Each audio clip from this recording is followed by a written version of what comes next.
ప్రభునందు ప్రియమైన విశ్వవాణి సజీవ దర్శనం వీక్షకులకు ప్రభు అయిన యేసుక్రీస్తు వారి ఘనమైన నామములో శుభములు.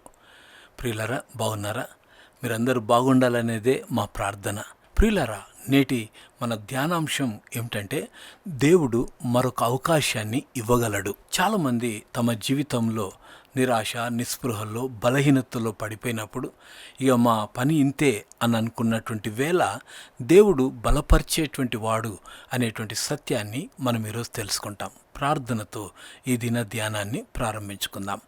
మమ్మలను మిక్కిలిగా ప్రేమించిన మా ప్రేమగల పరలోకపు తండ్రి, నాయన, ఈ యొక్క శ్రేష్టమైన సమయంలో మేము బలహీనులమైనప్పటికీ, మా బలహీనతల్లో పడిపోయినప్పటికీ మరొక అవకాశం మాకు అనుగ్రహించే దేవుడు నాయన. నీకే స్తోత్రం నాయన. ఈ దిన వాక్యం ద్వారా వింటున్న ప్రతి ఒక్కరూ ఒకవేళ నిరాశలో ఉండి ఓడిపోయినటువంటి స్థితిలో ఒకవేళ ఉంటే గనక మరొక అవకాశం ఉంది అనే సత్యాన్ని గ్రహించి విశ్వాస యాత్రలో ముందుకు కొనసాగే గొప్ప కృప బిడ్డలకు మీరు దయచేయండి. నీకే మహిమ, నీకే ఘనత, ప్రభావాలు చెల్లిస్తూ జీవాధిపతి అయిన యేసయ్య నామములో ప్రార్థించి అడిగి వేడుకుంటున్నాము తండ్రి, ఆమెన్. ప్రియమైన దేవుని బిడ్డలారా, ఒక విషయాన్ని మనం గమనించాలి. మనం ఏ స్థితిలో ఉన్నప్పటికీ మరొక అవకాశము దేవుడిస్తాడు. కారణం ఏంటంటే ఆయన మనల్ని ప్రేమిస్తూ ఉంటాడు. కొన్నిసార్లు తొందరపడి మనం కొన్ని వాగ్దానాలు చేస్తాం, తొందరపడి ఏదో చేయాలనుకుంటాం, కానీ తప్పిపోయే వారంగా ఉంటాం. ఉదాహరణకు పేతురు జీవితాన్ని మనం గమనించినట్లయితే ప్రభు ఏది చెప్పినా వెంటనే మొట్టమొదట స్పందించే వ్యక్తి పేతురు. ఒక సందర్భంలోనైతే ఆయనను అప్పగించటానికి ముందుగా ఆయన అంటాడు, ప్రభువా, ఏ పరిస్థితి వచ్చినా నిన్ను మాత్రం నిరాకరించేది లేదు ప్రభువా అని అన్నాడు. కానీ అలాంటి పేతురు యేసు ప్రభువును పట్టుకున్నప్పుడు నువ్వు ఆయనతో ఉన్నవాడవు కదా అని అంటే లేదు లేదు అని బొంకినట్లుగా మనం చూస్తూ ఉంటాం. ప్రియమైన దేవుని బిడ్డలారా, అలాగని చెప్పి పేతురును తూలనాడా? అలాగని చెప్పి పేతురును వదిలేశాడా? ఏం వదిలే, మరొక అవకాశం ఇచ్చాడు. ఆ తర్వాత ప్రభు కొరకు సాక్షిగా నిలబడ్డప్పుడు అన్న మాట ప్రకారంగా తన ప్రాణం ఇవ్వడానికి కూడా సిద్ధపడినటువంటి వ్యక్తి. ఆయనను సిలువేసే పరిస్థితి వచ్చినప్పుడు తల క్రిందులుగా చేసి సిలువ వేయమని చెప్పినటువంటి వ్యక్తి పేతురు. అలాగే యోనా జీవితాన్ని కూడా మనం ఆలోచన చేస్తే యోనాను నినివే పట్టణానికి వెళ్ళమన్నాడు, తర్షీషుకు వెళ్ళాడు. కానీ చేప కడుపులో ఉండి మొరపెట్టినప్పుడు ఆ మొర ఆలకించి ఆ చేప కడుపులో నుంచి బయటికి తెచ్చినటువంటి దేవుడు ఆయన. ఇలా ఎంతోమంది జీవితాలను మనం చూడవచ్చు.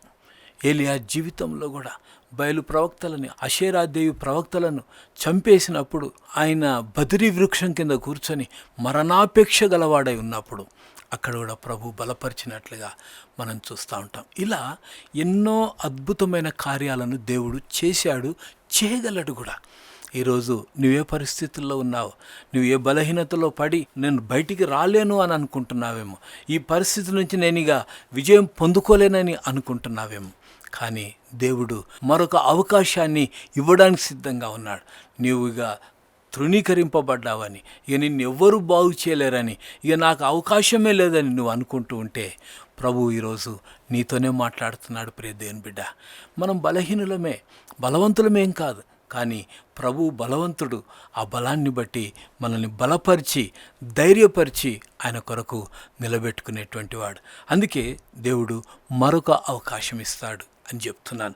ఇర్మియా గ్రంథం 18వ అధ్యాయాన్ని మనం గమనించినట్లయితే మొదటి వచనంలో ఈ విధంగా అంటున్నాడు, యెహోవా యొద్ద నుండి ఇర్మియాకు ప్రత్యక్షమైన వాక్కు, నీవు లేచి కుమ్మరి ఇంటికి పొమ్ము, అక్కడ నా మాటలు నీకు తెలియజేస్తున్నట్టున్నాడు. దేవుడు ఒక మాట చెప్పాడు అంటే ఒక ఉద్దేశం ఉంటుంది. కొన్నిసార్లు కొంతమంది చెప్పేటప్పుడు ప్రాక్టికల్గా ఈ విధంగా అన్నట్లుగా చూపెడతా ఉంటారు.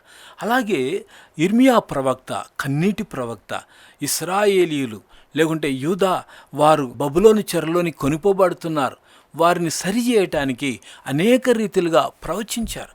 కొంతమంది అబద్ధ ప్రవక్తలు ఇర్మియాపై దాడి చేసి చెంపల మీద కొట్టారు, చెరసాలలో వేశారు. ఎన్నో భయంకరమైన పరిస్థితులను ఇర్మియా ఎదుర్కొన్నాడు. కానీ ఇర్మియాను ఒక కన్నీటి ప్రవక్తగా ఇశ్రాయేలీయులైన దేవుని ప్రజలకు దేవుడు ఒక గొప్ప ఉద్దేశంతో ఆయన నిలబెట్టుకొని ఆయన మాట్లాడుతున్నటువంటి మాటలు ఇవి. ఆయన కుమ్మరి వద్దకు వెళ్ళమని చెప్పి ఏమంటున్నాడంటే 3వ వచనంలో, నేను కుమ్మరి ఇంటికి వెళ్ళగా వాడు తన సారె మీద పని చేస్తున్నాడు. అంటే కుమ్మరి దగ్గరికి వెళ్ళినప్పుడు ఏం చేస్తాడంటే కుమ్మరి వాడు కుండలు చేస్తాడు, లేకుంటే మట్టితో మట్టి పాత్రలను చేస్తాడు. అయితే ఇలాంటి పని చేస్తుంటే సారె పైన ఆ కుమ్మరి ఆ తయారు చేస్తున్నప్పుడు 4వ వచనంలో, కుమ్మరి జిగట మంటితో చేయుచున్న కుండ వాని చేతిలో విడిపోగా ఆ జిగట మన్ను మరలా తీసుకొని కుమ్మరి తనకు యుక్తమైనట్లుగా దానితో మరి ఒక కుండ చేశాడు.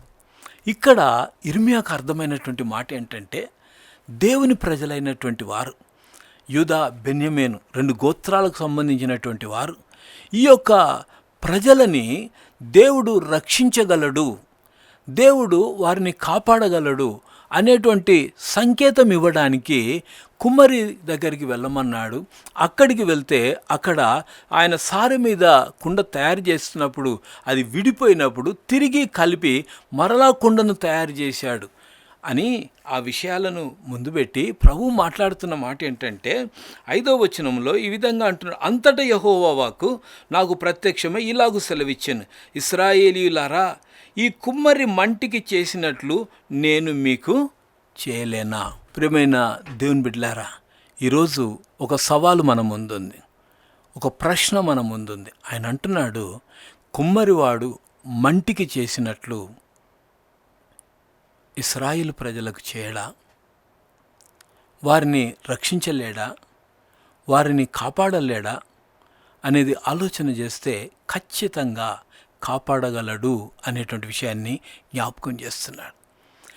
దేవుని ప్రజలైనటువంటి వారు శిక్షకు పాత్రులు అవ్వడానికి గల కారణం ఏమిటనంటే దేవుణ్ణి విడిచిపెట్టడమే, దేవునికి వ్యతిరేక కార్యకలాపాలు తలపెట్టడమే.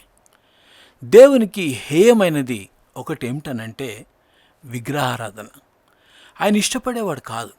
దేవుడు సృష్టికర్త అయినటువంటి దేవుడు ఎదురుగా ఉండగా తను చేసుకున్నటువంటి చేతి పని అయినటువంటి దాన్ని చూస్తూ చాలాసార్లు దేవుడు అని అంటుంటే ఎంత బాధ కలుగుతుంది. ఒక తండ్రి ఉన్నాడు, ఆ తండ్రి పక్కనే ఎవరో ఉంటే ఈయన నా తండ్రి అని తండ్రి ముందు అంటే తండ్రి ఓర్చుకోగలడా? ప్రియమైన దేవుని బిడ్డ, ఈరోజు గమనించాల్సిన విషయం ఏంటంటే మన జీవితంలో మనం బలహీన స్థితిలో ఉండి ఆయనకు దూరమై ఆయనకు వ్యతిరేకమైన కార్యకలాపాలు మనం చేపడుతున్నప్పటికీ ఆయన నిన్ను నన్ను విడిచిపెట్టడం ఆయనకి ఇష్టం లేదు. అందుకే ఇర్మియా ద్వారా ప్రవచించినటువంటి మాటలను మనం గమనించినట్లయితే వారికి ఇచ్చినటువంటి వాక్యం ఏంటంటే 70 సంవత్సరాలు మీరు చెరలో ఉండబోతున్నారు. ఈ మాట చెప్పేసరికి అందరికీ ఎలా ఉందంటే మమ్మల్ని చేతగాని వారిగా చేస్తున్నారు, వారితో యుద్ధం చేసి మేము జయించలేమా, వారిని మేము ఓడగొట్టలేమా, మమ్మల్ని పిరికి మందు పోస్తున్నాడు, మమ్మల్ని వారికి సరెండర్ కమ్మంటున్నాడు, ఇదేమిటి అని ఇర్మియా మీద చాలామంది వ్యతిరేకించినట్లుగా మనం చూస్తూ ఉంటున్నాం. కానీ దేవుని వాక్కు సెలవిచ్చినటువంటి మాట ఏంటంటే మిమ్మల్ని చెరలోనికి తీసుకెళ్ళబోతున్నాను. ఈ మాట చెప్తూ ఈ యొక్క 18వ అధ్యాయంలో మనం చూసినట్లయితే మీరు 70 సంవత్సరాల చెరలోనికి వెళ్ళినప్పటికీ విడిపించేవాడను నేనే అనేటువంటి విషయాన్ని జ్ఞాపకం చేస్తూ ఉంటున్నాడు. ఇర్మియా గ్రంథం 18వ అధ్యాయము 8వ వచనంలో ఈ విధంగా అంటున్నాడు, ఏ జనమును గూర్చి నేను చెప్పితినో ఆ జనము చెడుతనము చేయుట మానిన ఎడల నేను వారికి చేయనుద్దేశించిన కీడును గూర్చి సంతాపపడదును. మనకు ఒక పశ్చాత్తాపంలోనికి రావడానికి, మనల్ని మనం సరి చేసుకోవటానికి ఒక అవకాశం ఇచ్చి, నేను ఏ జనముల యొద్దకు మిమ్మల్ని పంపుతానో, చెరలోనికి మీరు వెళ్తారో, అక్కడికి వెళ్ళిన తర్వాత మీరు పశ్చాత్తాపపడితే, మీరు మారు మనసు పొందుకుంటే, మీకు చేయాలనుకున్నటువంటి కీడు విషయంలో సంతాపపడదును అంటున్నాడు. నినివే పట్టణం గురించి మనకు బాగా తెలుసు. యోనా ఆ తర్వాత వెళ్ళిన తర్వాత అక్కడ ప్రకటించాడు. మనసు లేకుండానే ప్రకటించాడు ఆయన.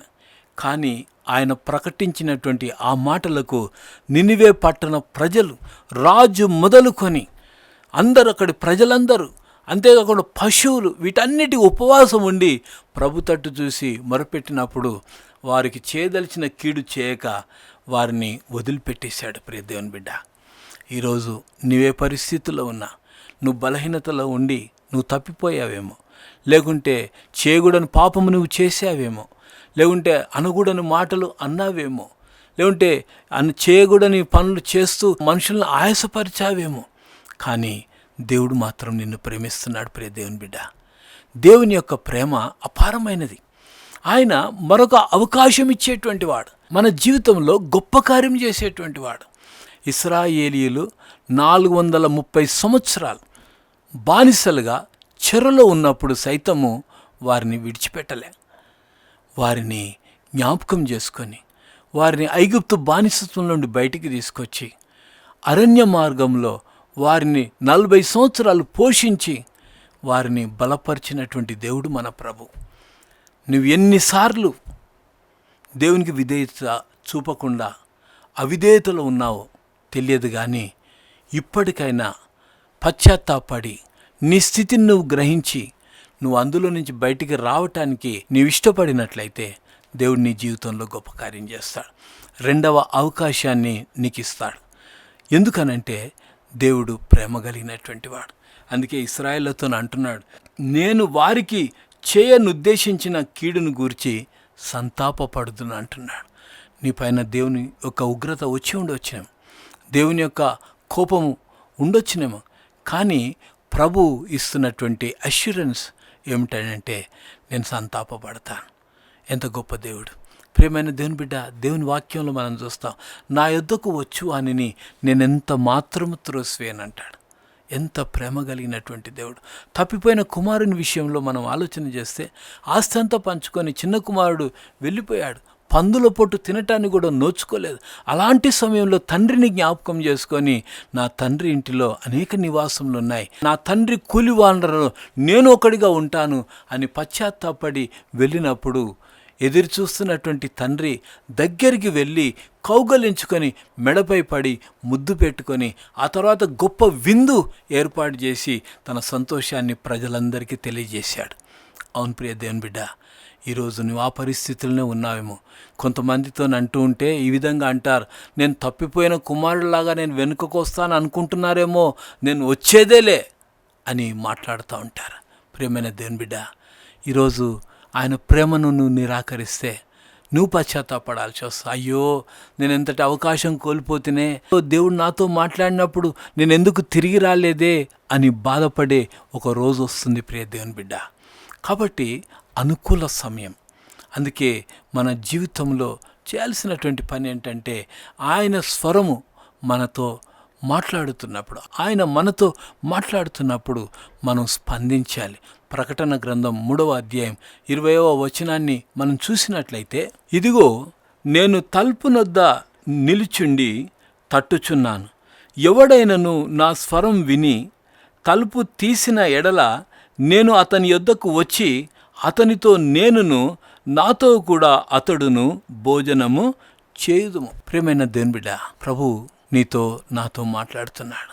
ఆయన స్వరాన్ని మనం విన్నప్పుడు మనం స్పందించాలి. 21వ వచనంలో అంటాడు, నేను జయించి నా తండ్రితో కూడా ఆయన సింహాసనము నందు కూర్చుండి ఉన్న ప్రకారము జయించు వానిని నాతో కూడా నా సింహాసనము నందు కూర్చుండనిచ్చెదను అని అంటున్నాడు.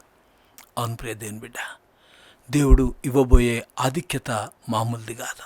ఆయన పిలుపుకు స్పందించి ఒకవేళ మన జీవితాలలో ప్రభు దగ్గరికి వచ్చి పశ్చాత్తాప హృదయంతో ఒకవేళ ప్రభువా నన్ను క్షమించు అంటే క్షమించేవాడుగా ఉంటున్నాడు. మన స్థితిని ఆయన సన్నిధిలో ఒప్పుకుంటే ఆయన నీడల నాయడల కనికరం చూపేవాడుగా ఉంటున్నాడు.